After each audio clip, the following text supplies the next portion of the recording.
Welcome back to the Travel Agency in a Year podcast. I'm your host, Rachel Kay. Thanks for coming back. Day 160, small tests before big changes in your travel agency. Um, in my experience with me being a travel advisor myself and with helping other travel advisors build their business, I see a lot of them that are just like, I need to do a complete 180 in my business, total change, total change, total change. That creates huge stagnation in your growth of your travel agency because you're actually not really doing anything to bring money in. You're just constantly redoing stuff. So let's talk about why it's important to make small, tiny changes before you do a complete overhaul of your business. I have mentioned in so many episodes that running a business is essentially your third grade science fair project over and over and over and over and over again. If you don't like science, this might not be for you. The metaphor, I mean. So the small tests in your business are like modifying the independent variables in your third grade science fair project. We've all had to do science fair projects, hopefully. And you can't just take someone's business model and plan 100% and copy it because you are not that person, okay? You're not going to be 100% identical to them. So what areas can you make science experiments and do your science project? I feel bad. I'm looking down. If you're watching this on YouTube, I'm just like reading my notes on my handy dandy notebook, which by the way, I got a brand new one. If anybody cares. So you can implement your science fair project in your marketing department, communications, your processes, your pricing, or your offers. All of these are different experiments at any time, and you have the freedom and the free will to run your business however you'd like. And you can take the general principles, just like a science fair project when you're in third grade. You know gravity exists, right?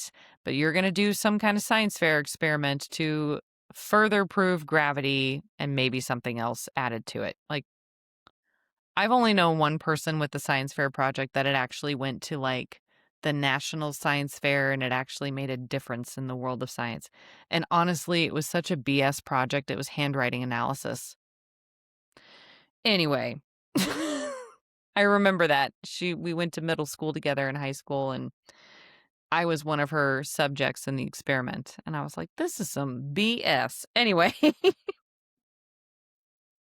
so you can take the models that someone else teaches you and also know you have the right to modify the independent variables. If you do it exactly like them, then what happens is we're just a sea of NPCs. You don't know what an NPC is? It's a non-playable character in a video game. They have no personality. They're just there running into walls and they're mindless little drones.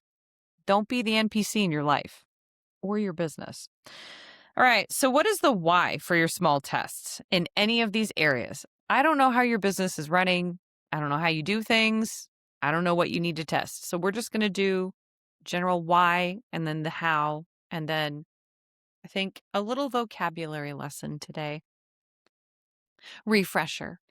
So the why behind the why for your small tests in your business and not big dramatic overhauls. It mitigates risk.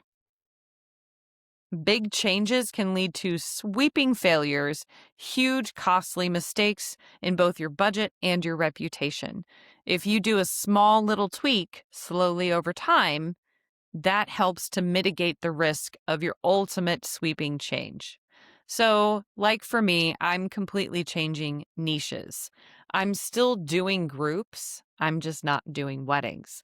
And I had to take small tweaks and build off of like my wedding guests and be like, hey, do you want to do a birthday group? Do you want to do a family reunion?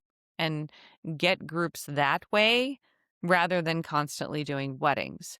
And then I've also completely added on to my niche even further And I'm slowly testing this year different marketing tactics to pull myself away from social media.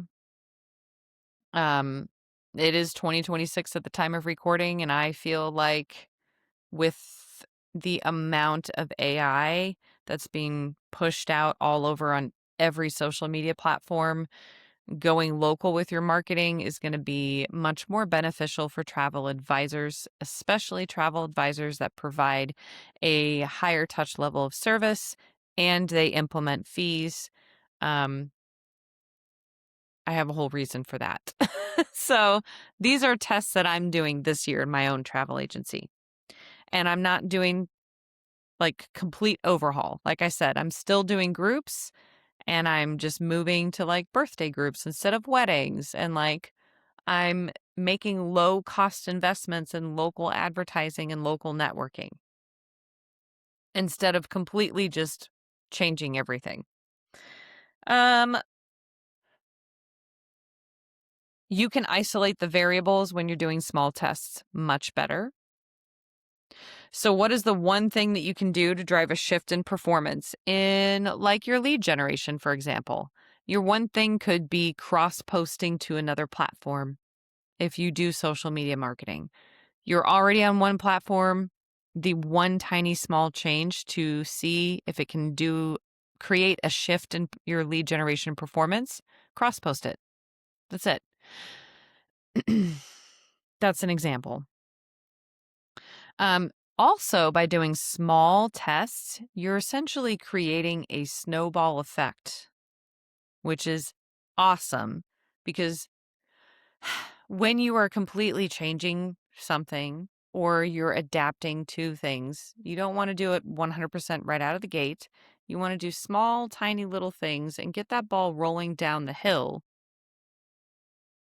It's just like I use exercise a lot as a reference to this.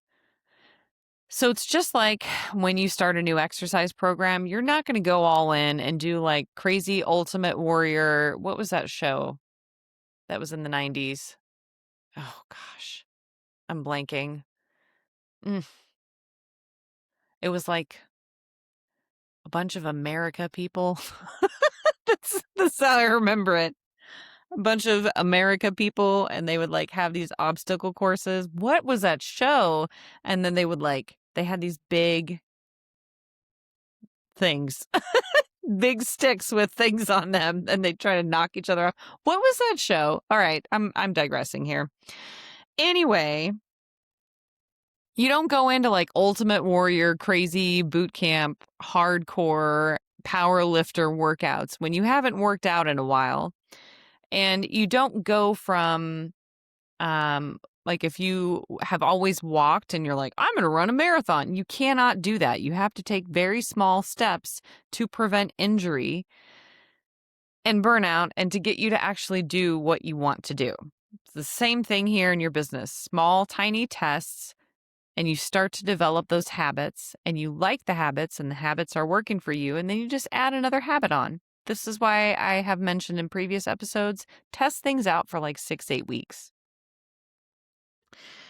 Um, when you're doing smaller tests, you also develop the habit of being more adaptable to major market shifts and changes in the travel industry. If you want to pick up on that shift, you are far more adaptable than someone who just does a complete overhaul in their business or someone who refuses to change. And adaptability is a very good thing, the trait to possess. Okay, so how do we do this? How do you do the small tests? I want to identify the bottleneck. And then you create your hypothesis. Don't worry, we'll get into the science experiment terms in relation to business here in a minute. You're going to test one variable, just one. Give it sufficient time. Like I said, 6-8 weeks. It's not going to be overnight. Analyze and scale from there. So for the full science experiment, why did I write down science experience? science experiment metaphor when it comes to your travel agency. And we're just going to go order. And this is like third grade stuff here, second, third grade stuff. Number one, you have your observation. Remember this? Are you having flashbacks to your elementary school classroom? Because I am. Observation.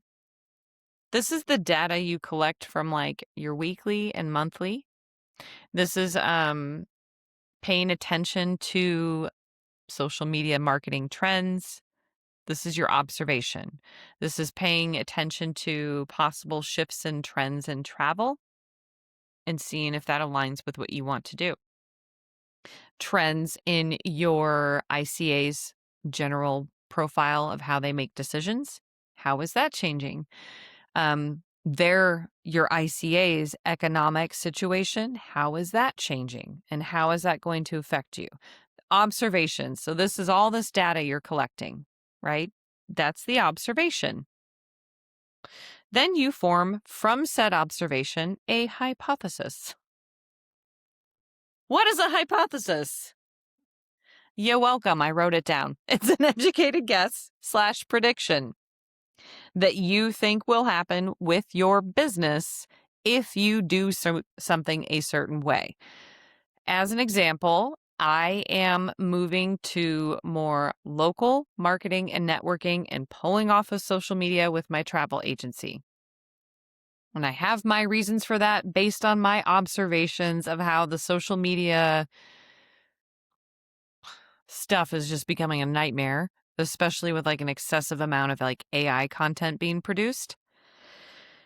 So I'm like, I'm going to pull back and I'm going to focus more on local marketing, networking, really going heavy with referrals and loyalty programs in my travel agency. And I have my reasons based on my observations, and it's in my hypothesis, which I'm not going to share all the details with you right now, okay? However, I'm in the middle of testing this local networking, referral, loyalty program.